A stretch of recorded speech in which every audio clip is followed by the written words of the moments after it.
coming back to this week being the theme of hope, uh, we are lighting our hope candle every single night, and David and I try and think of ideas for ways that we can help our children to learn more about hope.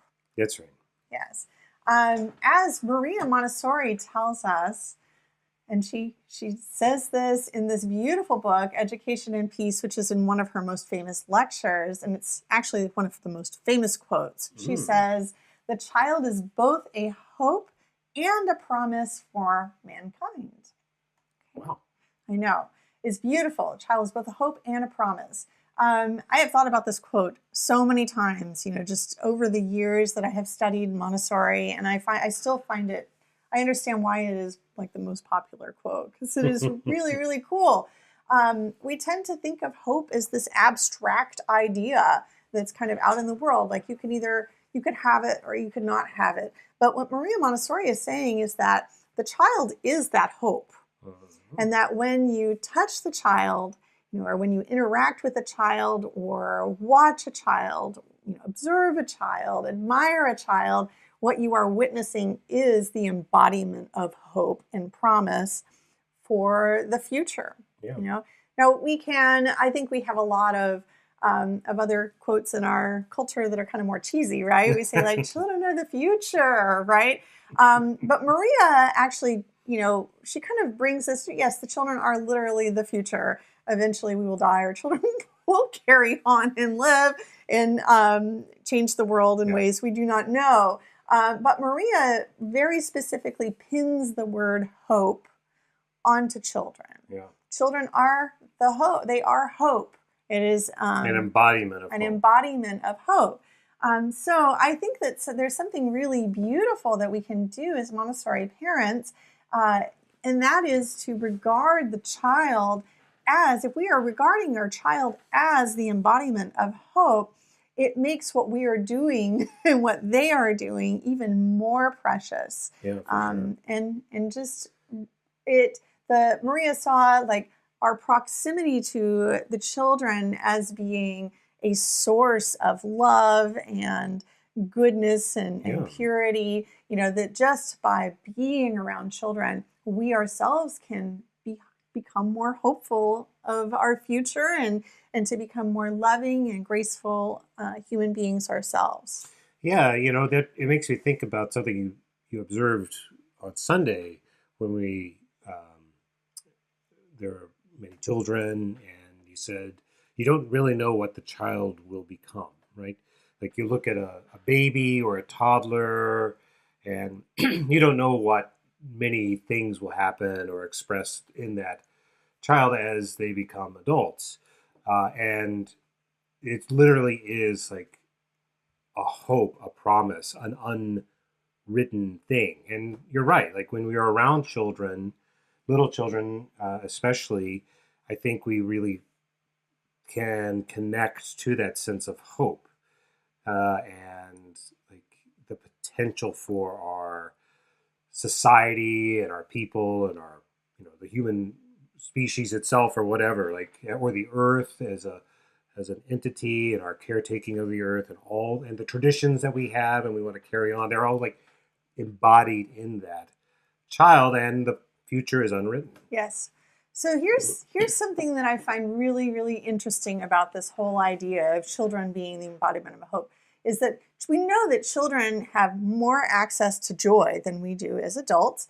They laugh. I can't remember what the statistic is, but they laugh like tons more than every single day than we do as adults. Maybe we laugh just a few times. They laugh like hundreds of times. So I think it's like 300 times a day or something that they actually laugh. They have a lot more access to hopefulness and optimism and all of those good things that as we go through puberty and emerge into adulthood seem to kind of melt away. Wrung from our bodies. Right? And part of it, we often talk about children as being both wise and also very innocent at the same time. That's right. And it's because children really, they literally have fewer worries about the world. They have fewer responsibilities. They're motivated by desires, and as Maria talks about often, they have this inner guide, this inner desire to do things that will benefit them in their future. Yeah. And as adults, it's different. We have to consciously choose to be good. We have to consciously choose the skills that we're going to develop. Sometimes it could feel like we have to choose to ignore reality or ignore trouble. And it can feel deceptive or overwhelming, right? To have to try and harness something that feels more naive. But we don't, you're right. Like when we look at children, they are naive in a sense, but they're also very wise. Yes. A child is the father of the man, right? Yeah. So the lesson, I guess, in a way, when we look at children, is that you don't have to be cynical. Well, here's what I think. I think that once our beautiful, pure little innocent children start to grow up, we start to realize, wait a minute, like this effervescence of love and joy and hope, like what is happening to it? Is it fading? How can we help buoy them up, and keep them full of life and love for the world, even as they become aware of the troubles that surround us as adults, as they enter into adulthood. But I will tell you, there are things that we can do with our children while they are little to teach them how to harness, as one might say, that hope and that optimism. Yeah, and maybe continue carrying it forward like a shining light. And it's not that it's going to make the troubles of going through puberty or early adulthood go away. It won't make any troubles go away. But it will help them to develop the skills that they need in order to have more hope and access to hope and optimism as adults.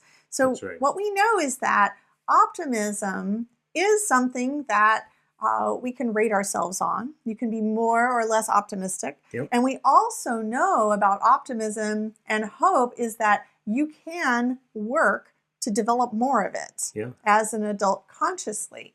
And so if you center part of your homeschool life on teaching your children how to be more optimistic people, it is going to benefit them immensely in the future. And this is not a subject that I ever hear talked about in the mainstream school system. Right.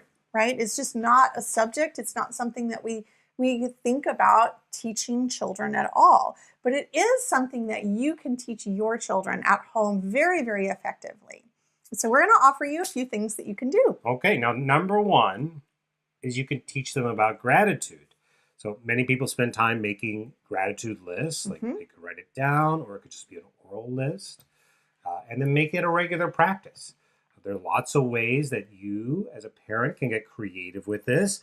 You could write it down and keep it in a jar. You could write them down on paper. Yes. Tuck them into a little jar or a box. Some kind of container. In Montessori, we love containers. Yes. Yep. You could just share them as a moment of gratitude the first thing in the morning and the last thing at night, almost like a ritual. Like you wake up and say, today I'm grateful for. And when it's bedtime, you say, today I'm grateful that. Yeah. Or you could attach it to meal times in the same way.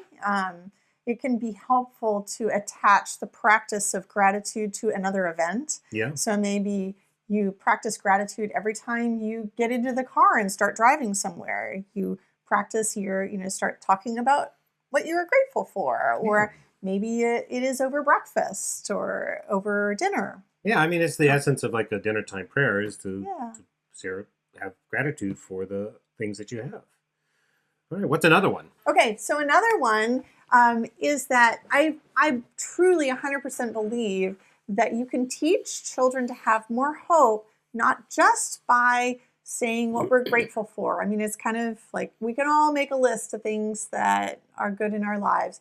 But what's deeper and harder to do as adults is to reflect in our lives and think about things that are hard for us, and then think about how we can develop that mindset of growth through the reflection of the things that we have done in the past. So this is something that we can be modeling for our children every single day.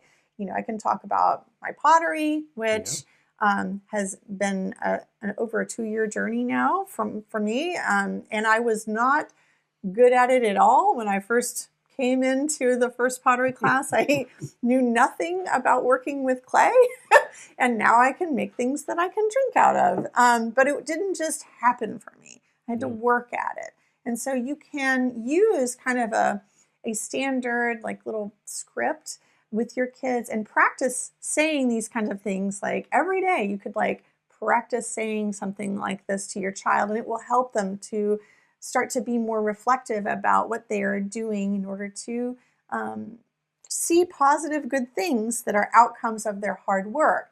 So you could say, you didn't think that you could, like, I didn't think that I could make a mug out of clay, but then I went to the pottery studio and I worked very, very hard, and I studied YouTubes and I took classes and I practiced and I practiced and I practiced, and now I can make a mug. Right? So you can do this with your child. You didn't think, maybe you didn't know that you could learn to read, but then you practiced with the sandpaper letters and played games with them and traced them with your fingers. And then before you knew it, you knew all your sounds. You know, so practicing this art of reflecting on what we've done in the past, what we did to get there, and the positive outcome that happens as a result of our actions, it is going to train your child's brain for optimism. I didn't think I could, but then, and now I can. Now I can. It's a great framework. Yes. Okay, another one that comes to mind for me is that when things are cloudy, we can visualize a good outcome. We can, even fantasize about that. So when I go to Grandma's, she will be so happy to see us, and we'll be so happy to see her, and we're going to give her lots and lots of hugs, and she'll say, "Oh, you've grown so much," and then we'll tell her all about the things we love to do. Right? Yeah, we literally did this last night because we do have travel coming up, and we had a great time at the dinner table talking in candlelight about how our children were going to be received when they came into their families. That's right. Yeah. And it can feel especially for certain people really scary to go into those, and for little ones of a certain age, they go into that kind of stranger danger period where even people they may have seen before can feel scary to them. But if they, you go through this exercise of, thinking about it being a fun thing and what might happen, it can actually make it less scary and more joyful and hopeful. And then we can use those practices when we think about adversity. That's right. This goes nicely with I was thinking, a lot of children are scared of going to the dentist. Oh, yes. So we could easily apply this to our experience at the dentist. So we can just imagine, like, what will happen at the dentist? Where you're going to go in and you'll meet your dentist, and I call our dentist the sugar plum fairy, actually. It occurs to me, this is so pirouette, like it's so aligned right now. It just occurred to me. So our members are probably laughing about this.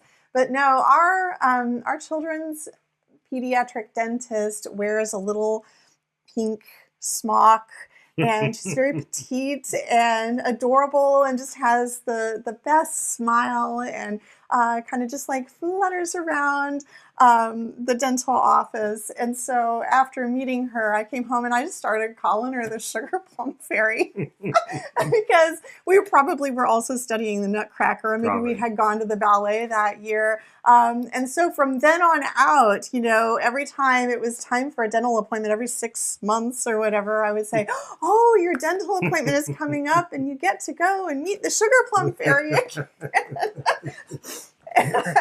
I know. So I do believe that kind of bringing in a little element of imagination and fantasy, even if it's not very realistic about the future, visualizing the most amazing outcome. The sugar plum fairy will look at your teeth and she'll say, "Oh, you've been brushing so much and they're sparkling white and I will help you get them cleaner." And, like kind of bringing in whatever kind of joy you could imagine might be and really describing it. Yeah. That helps your child get closer to hope. And as they become an adult, they're going to take these skills that, we talked about making gratitude lists. We talked about reflective growth mindset.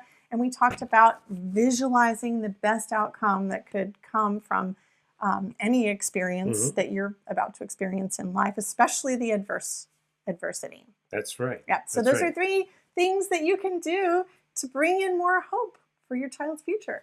GFAM says, gratitude is essential for us, not always well received, but consistency has helped us, and it's beautiful, Aubrey. Yes, love to hear that.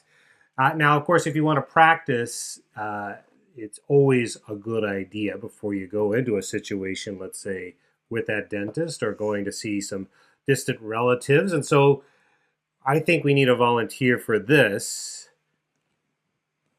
Where's that volunteer at? Well, we need a volunteer? I think our kids are still in bed. Oh. Did you see that? Oh, hello, it's Mr. Bunny. Oh, Mr. Bunny, where have you been? Oh, just hopping around. Oh, nice. Did you have a chance to hear what we were talking about? I did. I just wasn't quite certain what it meant. Oh. Yeah. Are you worried about something in particular? Well, yes, it's Christmas time and, well, I was worried that the gift I bought my Nana she won't like it. Oh, Mr. Bunny. Yeah. Why are you worried about that? Well, I don't know. Does that happen in the past where your Nana has not liked something? No, she likes things a lot. Aww. Well, what did you get her? Oh, I got her. Well, I don't want her to hear, so I'll whisper it. Okay. A giant carrot. A giant carrot? What'd you say? Giant carrot. Oh, I think she'll like that. Is she a rabbit? Well, it's an honest question. Of course she's a rabbit. She's Mrs. Grandma Rabbit. Bunny. Did you? Now, Mr. Bunny, I think that, it's common to be a little nervous when you're, going to meet people, or maybe you did something special and you're kind of scared that people might not like it. But we actually just learned a way that you can kind of help yourself feel better. Yes. Yeah. There's a technique called hope. Like this, and I think the one that I want to try is I want you to visualize an outcome. Okay, so you're going to see your Granny Bunny, and you're going to give Granny Bunny her Christmas gift, which is a giant carrot. A giant carrot. Yeah, that's right. Okay. Granny, I hope you like this. Then she's going to open it. Yeah. And what's going to happen? She'll go, yay, I love it. And she'll jump up and down, and then she'll eat it. Oh, and then she'll chop it up, and she'll share it with all of us. Oh, okay. Well, sometimes grannies do like to share their food. I do. Do you think that's why it happened? Yes, I do. Well, I hope it is what happens, because it would be a lot of fun.